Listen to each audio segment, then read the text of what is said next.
Hello, Numa282 here, and welcome to Dragon's Dogma 2.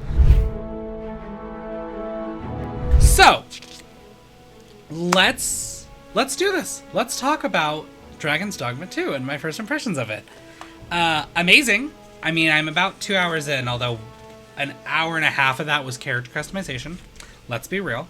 There are 5 categories. As always, we're going to be ranking from 1 to 5 hearts, because I'm adorable. 1 heart being not great, 5 hearts being fantastic, amazing. I also hyperbolize a lot, so usually it tends to be one way or the other. 5 categories. We have visuals, gameplay, soundtrack, setting, and story, and then of course the overall score.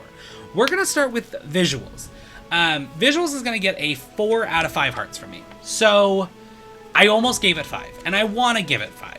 But there are a lot of moments, especially like, okay, the cutscene with whatever her name was, I don't remember her, the beautiful woman I saved from the fire.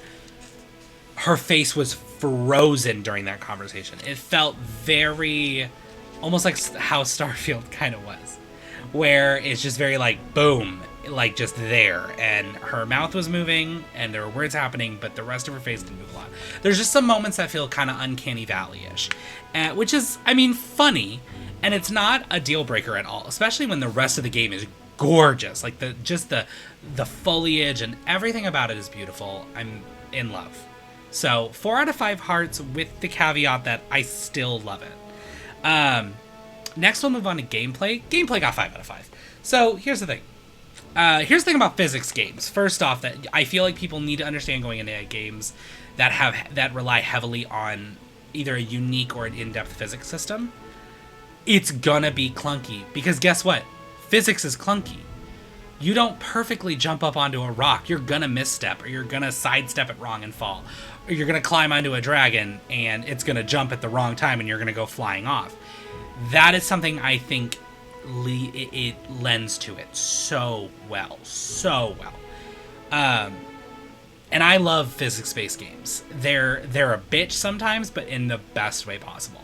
Also, the character creation started it off at 3 hearts.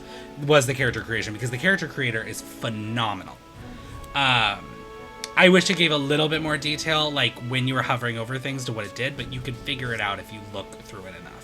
So absolutely adored that. And then the actual fighting is really cool. I wish there was a better lock-on system. I understand that I probably just have to get used to it.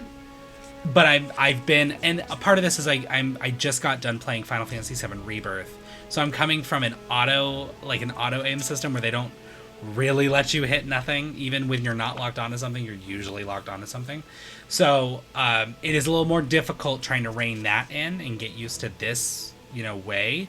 But that's besides the point. That doesn't really matter here. It is great gameplay. 5 out of 5 hearts. The pawn system on its own probably would have given it the extra, at least 1 more heart. The pawn system and the character creator, I'm going to say, would have brought it to a 4 no matter what.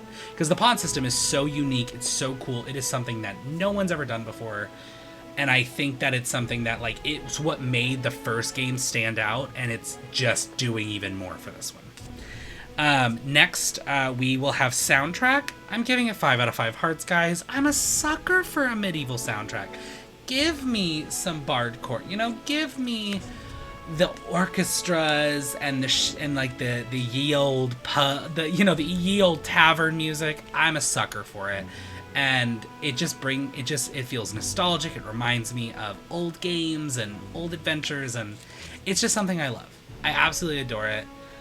The only way it could have been better is if they pulled a Bridgerton, where they take modern music and they make it orchestral, like they bardcore it. And I love a good bardcore cover where they take, like,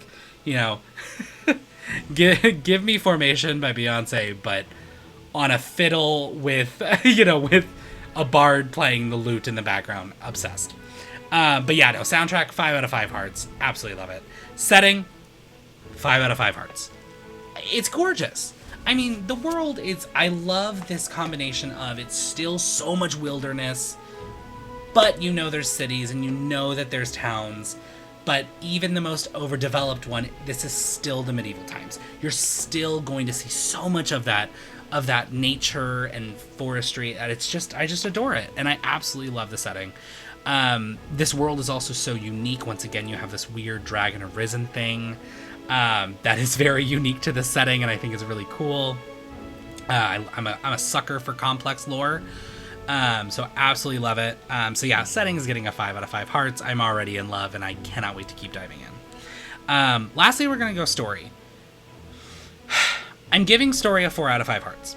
The only reason that is, I almost am going to say it's actually a 5 out of 5 hearts, but I'm giving it 4 for a reason.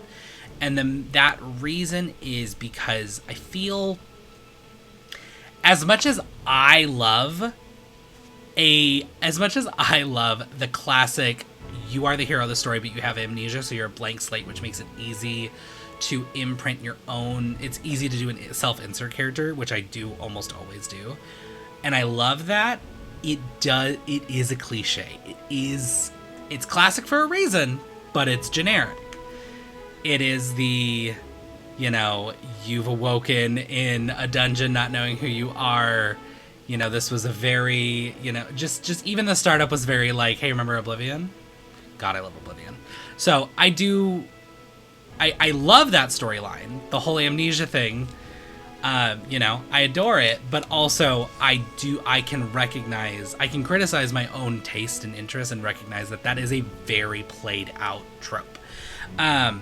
That being said, it does create intrigue. Like, I'm excited to go to the capital and see, like, am I the sovereign? Like, am I this prince or king or whatever? Also, does that mean I get a castle? Let me find out what kind of homestead situation's going on in Dragon's Dogma 2. It's over. So yeah, story is gonna be 4 out of 5 hearts. With a little side note that it's in my heart of hearts, 5 out of 5 hearts, because I'm a sucker for a tropey cliche like that. But that's besides the point. So, okay, let's recap. Visuals, 4 out of 5 hearts. Gameplay, 5 out of 5 hearts. Soundtrack, 5 out of 5 hearts. Setting, 5 out of 5 hearts. Story, 4 out of 5 hearts. This is going to give us a grand total, if I round to the nearest half, 4.5 out of 5 hearts. I think it was 4.6 exactly, but I do try to round to the nearest half. And so yeah, 4.5 out of 5 hearts, which is not too frickin' shabby. Although that being said, from me, I tend to go drastically in one direction or another. Dragon's Dogma 2 is amazing. This game is just so good. I mean, you look at the character creator, which is probably one of the best character creators I have ever interacted with. The day that I get a character creator that mixes Baldur's Gate 3 story, like class creation mixed with this physical character creation, oh my god, it's over. Game of the year for me. The character creator, the pawn creator, just all of this is such cool, just so good. And you could tell they were like, we're gonna make this the best, and they did, honestly. And speaking of pawns, the pawn system always has been such a unique draw to the Dragon's Dogma series, and I'm so happy that they kind of kept it roughly similar. At least so far, I haven't seen any real differences, and I mean that there almost doesn't need to be. Like, I'm cool. I mean, as I play it on, I'm sure I'll discover new things, but if it ain't broke, don't fix it, and it's not broke. It is honestly amazing.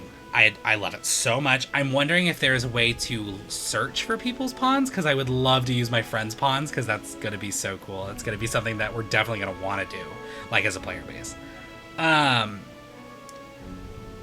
will say, I almost dinged it because I know that there's only one character slot. Like, you cannot make another file unless you delete your old one. However, I know Dragon's Dogma 1 had a new game plus, and I'm sure this one will. And then also you can change your vocation stuff at any time. So that is kind of cool. You can experiment with different vocations. Once you max one out, you can swap to a different one. I do like that. But this world is just so beautiful, and the combat is it's complex, but it's fun. I'm excited to really get into it. Just seeing a lot of the, trailers online of how they were using their magic mixed with other things. I mean, somebody shot a wall of ice in a trailer and then leapt off of it and started beating the shit out of it. So I'm excited because I'm probably going to become a spell sword, very much a, bard style finesse fighter, if it will let me. If it'll let me do magic and have a blade, I'm very excited for that. Games like this and Baldur's Gate 3 and Tears of the Kingdom, they're really shaking up the current industry and making us look at like, hey, there's a lot of different shit we can do. Let's get into it. So yeah, Dragon's Dogma 2, absolutely love it. Buy it. I'm not even going to say like, oh, check around. Honestly, if you like RPGs, just buy it. That's all though. Thank you guys so much for watching. As always, if you enjoyed today's video, let me know. Subscribe, like, comment. Feel free to leave a comment and chat with me. I am always down to talk to people. I love engagement, obviously. Or hit me up on, you can find links below to my TikTok, Twitter, and Instagrams. Feel free to hit me up on there, at least while TikTok is still around. There's also going to be a link invite to the Discord channel, so feel free to hop on in and join the 282. Yeah, no, thank you guys so much for watching, and I'm happy to be back. I'm going to dive back into Alan Wake 2 and wrap that up, but other than that, I will see y'all in the next video. Bye! I love this game. This game is so freaking good!